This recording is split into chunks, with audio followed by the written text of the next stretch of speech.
नमस्कार, मैं BHK news Himachal पर ज्योति। नमस्कार, BHK न्यूज़ हिमाचल के लिए मैं Yadvinder Kumar. All India Peace and Solidarity Organisation के नेतृत्व में शिमला शहर के दर्जनों संगठनों ने इजराइल द्वारा फिलिस्तीन की गाजा पट्टी में किए जा रहे हमलों के खिलाफ DC ऑफिस शिमला के बाहर जोरदार प्रदर्शन किया।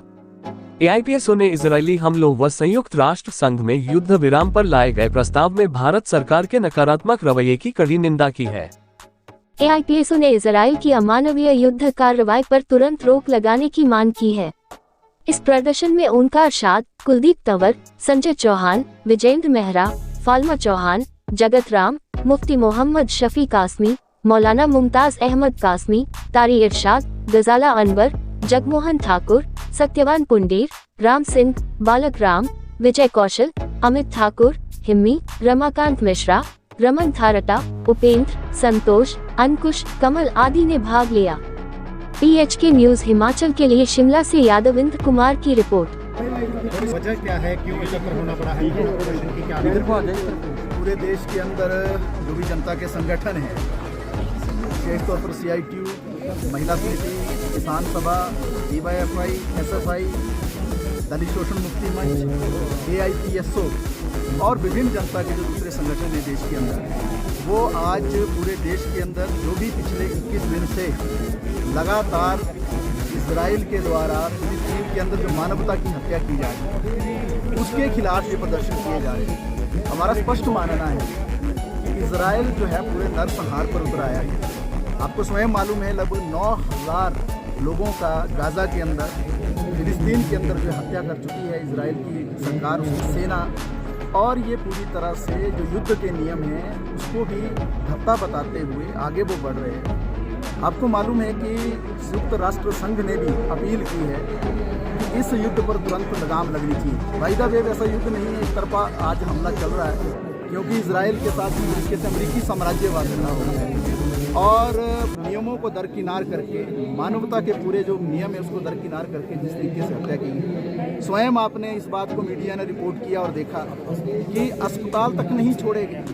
युद्ध के कुछ नियम होते हैं जिसमें अस्पतालों पर हमला नहीं हो सकता है, बच्चे जो उनको निशाना नहीं बनाया जा सकता है, कुछ ऐसे क्षेत्र है जहाँ पर जो युद्ध नहीं किया जा सकता है। लेकिन आज पिछले 3 हफ्ते से जिस तरीके से इजराइल जो है बेलगाम पूरे नरसंहार पर उतर गया है और फिलिस्तीन के अंदर, क्योंकि आपको स्वयं मालूम है पिछले कितने ही वर्षों के अंदर इजराइल लगातार जो फिलिस्तीन की धरती पर कब्जा कर रहा है, अपनी बाउंड्रीज को आगे बढ़ाते हुए आगे बढ़ रहा है और उसकी खिलाफत जो है फिलिस्तीन के अंदर होती है तो इजराइल हमलों की ओर बढ़ जाता है। और हर हमले में हमने ये भी देखा है कि वो वहाँ की भूमि पर भी कब्जा करते हुए आगे बढ़ता है। संयुक्त राष्ट्र संघ ने जिस तरीके से अपील की उसको दरकिनार कर दिया इजराइल ने। सबसे दुर्भाग्यपूर्ण बात यह है, हमारे देश की जो सरकार है, हमारे देश की सरकार ने पूरी तरह से हम ये कहेंगे ये एब्सटेंशन नहीं की है, ये तटस्थ की भूमिका नहीं थी कि आपने कहीं भी वोट नहीं दिया।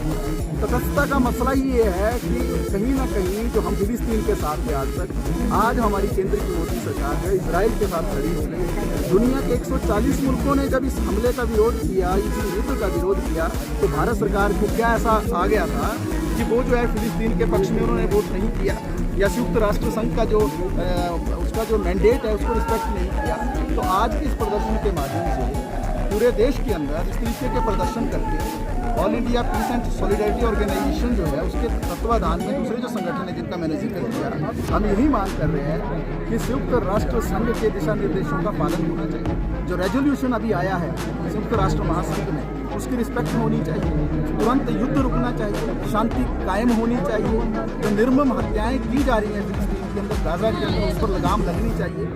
अगर इजराइल ये नहीं कर रहा है तो निश्चित तौर से दुनिया के मुल्कों को सोचना पड़ेगा कि वो ऐसा वातावरण दुनिया के अंदर बनाना चाहते हैं जो युद्ध का वातावरण है, जो मानवता की हत्या का वातावरण है, जो एक तरीके से जो मातृभूमि की रक्षा करने के लिए कुछ लोग जो लड़ाई लड़ रहे हैं बड़े लंबे समय से, उनके अधिकारों को कुचलने का विषय है। और ऐसे समय में जो है भारत सरकार को स्पष्ट एक पोजीशन लेनी पड़ेगी और साफ कहना पड़ेगा कि भारत एक बड़ा लोकतंत्र है। भारत का पूरे दुनिया में एक शुरुआती दिनों से ही, जब से हमारे देश को आज़ादी, एक पोजीशन रही है। आपको मालूम है जिस वक्त में दुनिया में 2 ध्रुव भी थे, उस समय में भी भारत ने इतनी पोजीशन ली कि एक समय पे जाकर जो है उन्होंने एक तरह से ऐसी पोजीशन लेकर जो है शांति की वकालत की। और